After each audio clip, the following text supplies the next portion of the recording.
Aujourd'hui, dans la zone des 200 $, alors qu'il était englué sur les 20 $ il y a à peine 2 ans, en 2023, Solana a repris du poil de la bête et son ascension n'est peut-être pas terminée.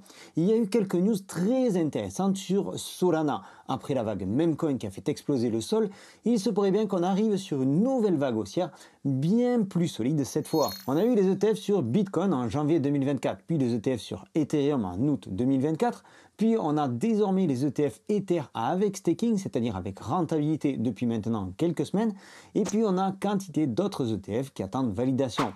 Et notamment sur Solana. Alors c'est pas la seule news intéressante que tu verras dans cette vidéo, c'est peut-être pas la plus importante, mais quand on voit l'impact des ETF sur Bitcoin et sur Ethereum, même si sur Ether ça a pris un peu plus de temps que prévu, je pense qu'il faut tout de même qu'on se penche sur cette partie-là. L'échéance concernant de possibles ETF sur Solana, c'est principalement le 16 octobre 2025. Alors si on veut se positionner pour profiter de tout ça, il ne va peut-être pas falloir trop tarder. Un ETF, c'est un produit disponible auprès des établissements financiers traditionnels qui est indexé sur le prix de l'actif qu'il représente. On en a parlé déjà plusieurs fois sur cette chaîne, je me permets juste un petit rappel au cas où tu nous découvres aujourd'hui. D'ailleurs, si tu n'es pas encore abonné, je t'invite à le faire en cliquant par ici. Les ETF apportent à moyen terme un afflux massif de liquidités vers l'actif en question. Ici, on parle de Solana. Tout simplement parce que ça permet à une quantité plus importante d'investisseurs de s'exposer plus facilement sur ce marché. Je ne vais pas re-rentrer une nouvelle fois davantage dans les détails. Comme je te disais, c'est un sujet qu'on aborde assez souvent. On retient juste donc la deadline pour Solana, c'est la mi-octobre. Ça, c'est pour la petite news, la petite mise à jour. On pourrait aussi parler des pannes sur Solana, un problème majeur qui avait laissé Solana sur ses plus bas niveaux en 2023. Aujourd'hui, on ne compte plus aucune panne, plus aucun dysfonctionnement sur Solana depuis février 2024 et un incident qui était alors plutôt mineur. Donc tout va bien de ce côté-là. Pour rappel, Solana c'est un Layer 1 concurrent d'Ethereum sur le papier avec les mêmes fonctionnalités globalement, mais avec des frais de réseau moins chers et une rapidité de traitement accrue. Et là, justement sur ce point-là, Solana va encore accélérer. Avant d'aller plus loin et que tu puisses comprendre pourquoi je continue d'accumuler Solana au même titre que Bitcoin ou Ethereum, je dois te parler de notre partenaire Bitvavo. Tout d'abord, je tiens à les remercier pour leur soutien parce que sans eux, ce contenu n'existerait pas ou ne serait pas probablement sous cette forme ou sous cette qualité. Alors, je te demande de prendre juste quelques secondes pour écouter et comprendre pourquoi on a choisi de travailler avec Bitvavo au-delà du fait qu'ils ont des frais parmi les moins chers du marché. Ils sont basés à Amsterdam et sont régulés de partout en Europe. Il y a plus de 400 cryptos disponibles sur leur plateforme que tu peux acheter et vendre très simplement grâce à leur interface particulièrement intuitive conçu pour les débutants ou via leur plateforme pro qui te permet à ce moment-là de faire du trading. Et il y a un point particulier ici, le spread, c'est-à-dire la différence entre le prix d'achat et le prix de vente qui sur Bitvavo est parfaitement maîtrisé. Il n'affiche pas de mauvaises surprises comme on peut le voir sur d'autres plateformes. Alors un dernier point avant de te parler du bonus que Bitvavo accorde à tous les membres de la communauté Objectif Lune. Les frais de dépôt et les frais de retrait par virement chez Bitvavo sont égaux à 0. C'est-à-dire que si tu souhaites te lancer en crypto par l'intermédiaire de Bitvavo, tu n'auras aucun frais. Et comme ils sont régulés, tu n'auras absolument aucun problème avec ta banque. Comme la plateforme est simple d'utilisation, tu ne vas pas galérer des heures pour acheter tes premiers Solana. Et en plus, comme je te le disais, si tu utilises le lien en description de la vidéo, tu auras un bonus spécial. Ici, c'est un bonus de 25 € directement sur ton compte de Bitvavo si tu t'inscris en utilisant donc ce lien que tu trouveras en description de la vidéo ou en commentaire épinglé. Et si tu fais un premier trade d'un montant minimum de 100 € dans les 7 premiers jours. Je ne peux pas être plus précis, 7 jours ça te laisse de la marge, surtout que pour faire tout ça, tu en as à peine pour 5 minutes on va dire. Le temps de t'inscrire, vérifier ton identité pour des questions de sécurité et de conformité, le temps de faire ton dépôt et en 2 clics c'est réglé. Tu récupéreras tes 25 € directement sur ton compte. J'en profite une nouvelle fois pour remercier Bitvavo pour ce joli geste commercial et les remercier également pour leur soutien depuis maintenant plusieurs semaines. On continue, on a parlé des ETF sur Solana dont l'arrivée est imminente, on a parlé des problèmes de panne qui sont inexistants depuis plus d'1 an maintenant et on va parler de l'accélération que va connaître Solana. Les validateurs de Solana ont adopté une proposition visant à mettre en œuvre Alpenglow, une refonte du protocole de consensus de Solana. Je vais t'expliquer tout ça. Alpenglow, c'est un nouveau protocole de consensus conçu par des équipes de développement de Solana. Pour qu'une blockchain valide les transactions, il faut que les différents acteurs soient d'accord entre eux. Une fois inscrit dans la blockchain, c'est immuable, donc autant que tout soit clean. Il y a donc un consensus, un accord qui se fait entre les validateurs du réseau. Et on parle ici d'une accélération de la blockchain de 5 fois par rapport à aujourd'hui, ce qui rapprocherait alors Solana des infrastructures utilisées dans la finance traditionnelle. Cette évolution Cependant, cette mise à jour devrait être testée durant le courant du mois de décembre avant d'être déployée pour le début de l'année 2026. Selon certains analystes, cette seule et unique mise à jour, donc uniquement l'impact de cette mise à jour et toute la spéculation qui va avec, pourrait aider Solana à atteindre les 250 $ d'ici la fin de l'année. Tout simplement parce que le principal cheval de bataille Solana vis-à-vis d'Ethereum, son principal concurrent, c'est avant tout la vitesse. Alors oui, les frais sont moins élevés sur Solana que sur Ethereum, et avec cette mise à jour, Solana repasserait aussi devant Sui, qui compte une vitesse de transaction à 400 millisecondes. Avec Alpenglow, Solana vise les 100 à 150 millisecondes. Autant te dire que ce sera des transactions quasiment instantanées.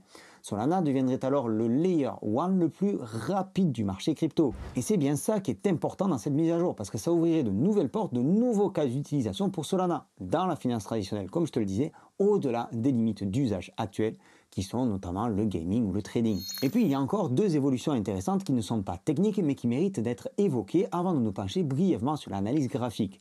Il y a le renouveau de Solana après la folie des meme coins. En 2024 et jusqu'au début de l'année 2025, la majorité des transactions sur Solana se sont faites sur et pour des meme coins. L'arrivée de PumpFund, la plateforme de lancement meme coin en 2 clics, a fait exploser le volume de transactions sur Solana. Il y a clairement eu une Solana meme coin season.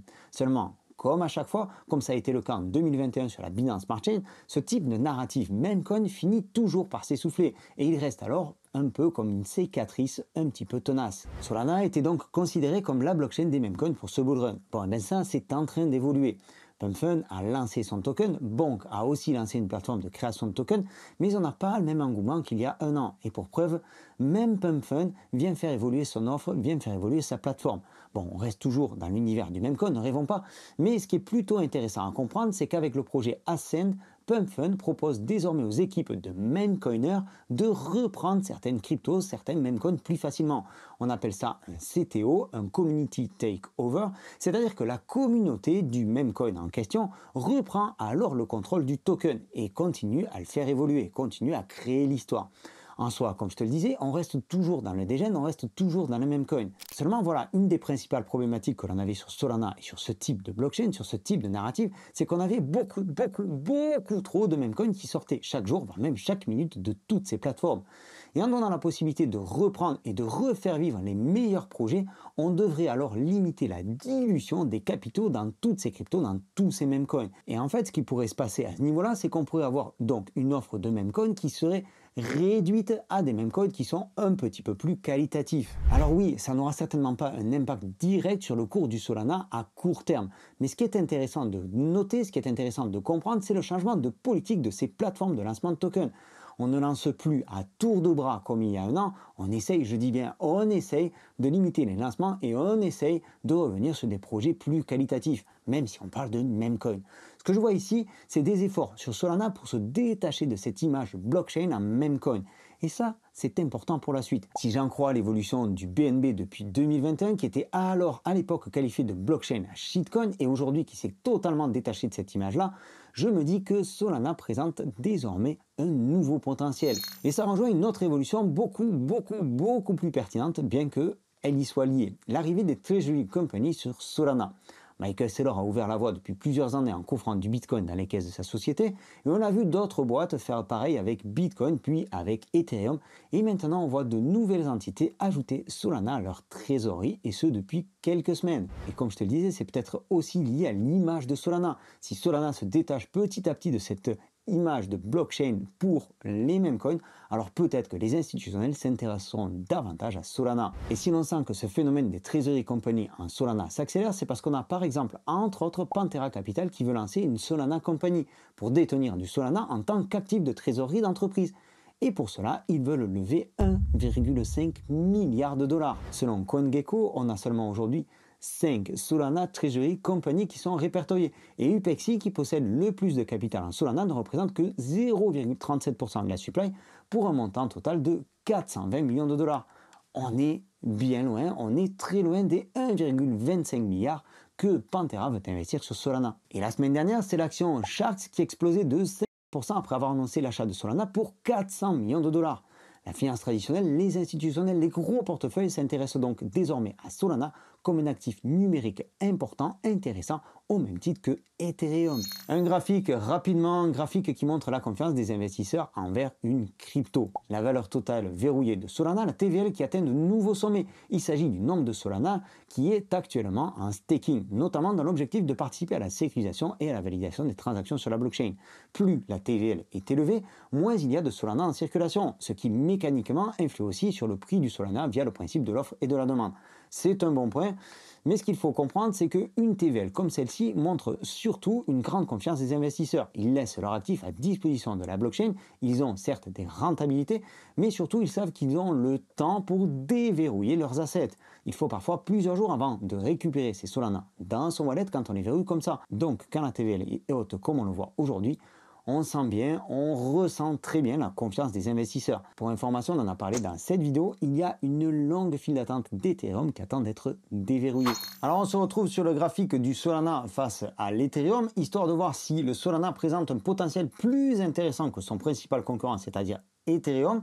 Et on ira voir dans une minute Solana face à l'USDT. Ce graphique-là nous apprend qu'ici, on a une tendance haussière que l'on a cassée au moment où Ethereum fait son joli pump sur les marchés. Cependant, ce qu'on peut voir ici, c'est qu'on est venu dans une zone de support qui pourrait nous permettre éventuellement de rebondir, donc d'avoir un potentiel plus intéressant de Solana face à l'Ethereum. Alors cette zone-là de support n'est peut-être pas encore tout à fait validée. Peut-être qu'on aura un Solana qui ira chercher de nouveaux plus bas face à l'Ethereum avant de repartir. Quoi qu'il en soit, on voit en zoomant un petit peu qu'on a un début de retournement haussier. Il faudra cependant se méfier de cette zone-ci sur laquelle on se trouve actuellement, qui est une zone de résistance à court terme. Et si cette zone-là passe, si le Solana prend plus de valeur que l'Ethereum, alors on pourrait avoir un retour ici sur les 0,05 Ether pour un Solana et peut-être même bien plus haut. Ça, c'était pour voir dans l'idée s'il valait mieux investir aujourd'hui sur l'Ethereum ou sur le Solana. Tu vois que c'est pas tout à fait clair. Par contre, en ce qui concerne le Solana, et on va dire à moyen terme, si jamais tu fais des analyses court terme, Guillaume le fait très bien sur la chaîne, je t'invite à suivre et à t'abonner à sa playlist, je te laisserai le lien en haut de cette vidéo. Donc ici sur Solana à moyen terme, on voit qu'on est ici sur cette zone là importante des 210 $. On avait un premier palier à franchir sur les 200 $, c'est chose faite. On doit désormais franchir ce qui était ici une ancienne résistance, ici un ancien support, ici une ancienne résistance. On est toujours plus ou moins dans la même zone, cette fameuse zone ici qui s'échelonne entre les 200 et les 210 $. Je pense qu'une fois qu'on aura franchi cette zone-là, alors on devrait avoir très rapidement un Ethereum sur les 250 $. Et comme je te le disais il y a une minute, peut-être même beaucoup plus. Parce qu'il y a encore quantité d'autres choses à dire sur Solana, et notamment l'arrivée d'une console de jeu, notamment sur les mises à jour du Solana Phone, etc., etc. Bref, on est sur un concept, sur un écosystème global qui pourrait très largement performer sur ce bull run. Et je continue en toute confiance pour ma part d'accumuler du Solana. Ceci n'est pas un conseil financier. Et Solana fait partie de ces quelques cryptos qui constituent mon fonds de portefeuille que j'accumule pendant les creux et que j'allège parfois de plus en plus rarement, que j'allège parfois quand j'estime qu'on a atteint un top local. Mais quoi qu'il en soit, j'ai toujours du Solana dans mon portefeuille au même titre que Bitcoin ou Ethereum. Pour moi, le potentiel de Solana ne se limite pas seulement à 250 $ quand on prend la mesure de tout ce qui arrive. Peut-être que les 1000 $ sont cependant un objectif un peu trop ambitieux sur ce bull run. Nous verrons comment se passe la suite, parce que je pense que Solana n'a pas livré tous ses derniers secrets. Pour le moment, il n'y a qu'une seule chose à faire sur cet actif-là, accumuler et patienter. J'espère que cette vidéo en mode mise à jour sur Solana t'a plu, j'espère qu'elle t'a apporté des éléments de réponse et de nouvelles connaissances. Je t'invite à me laisser en commentaire ce que tu penses de tout ça, et puis aussi à liker cette vidéo en cliquant par ici, à t'abonner si ce n'est pas encore fait. C'était Sylvain, je te souhaite une excellente continuation, je te donne rendez-vous dans une prochaine vidéo. D'ici là, prends soin de toi et de tes cryptos. Ciao!